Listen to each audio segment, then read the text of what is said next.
کودک دیده نمی شود. رویش محکم است. این زن شاید از دهه همسایه باشد. شاید دام باشد.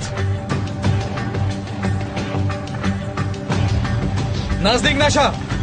در جایت ایست. او چرا نمی ایستد؟ شاید تروریست باشد. اگر در دستش واقعا کودک باشد چی؟ با تو ایست گفتم. در همان جایت ایست. او طرف نزدیک می شود. شاید نمی شنود. نزدیک نشو. ایست گفتم.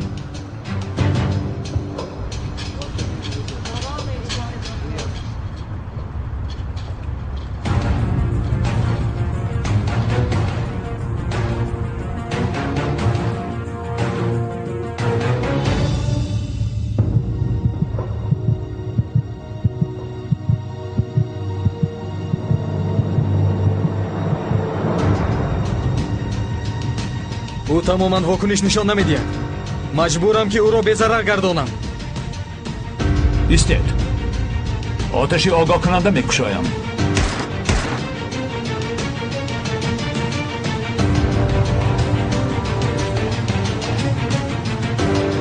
او نمی ایستد. شاید شهروندی بیگناهی باشد. این طور باشد چرا نمی ایستد؟ حالا مجبورم او را پرانم. در دستش کودک باشد. ضرر می‌بیند. نه روی کودک نه روی زن نمی‌تابد. بلا زند. ایستید تمام. نزدیک نشو. ایستا گفتم به تو.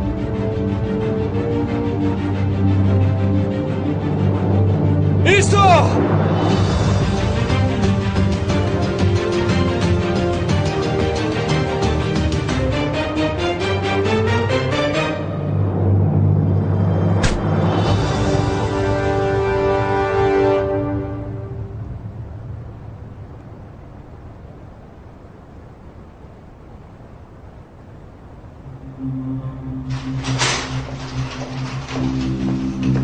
عمر گناهی در کدام اتاق است؟ در آخر راه رو در شعبه احیا. تشکر زیاد. نمی ارزد.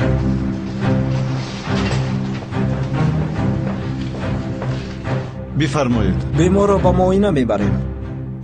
فهمو گذارید.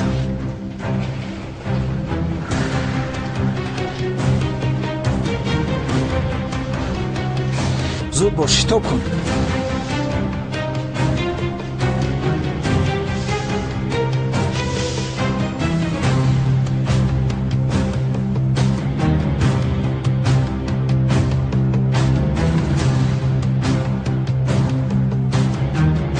همه‌تان آماده باشید. از آنجا باید کسی زنده نبراید. حتی یک کس رو هم زنده نمیمانه. فهمه؟ فهمیدیم. به جنگ آماده اید؟ بله. آزادی میخواهید؟ بله. انتقام میخواهید؟ بله. پس همه به پیش.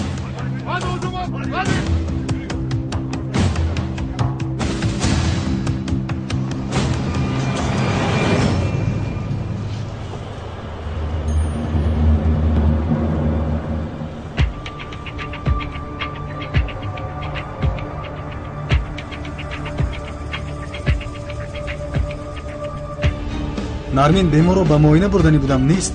او را بردند کو؟ کی برد؟ نمیدونم.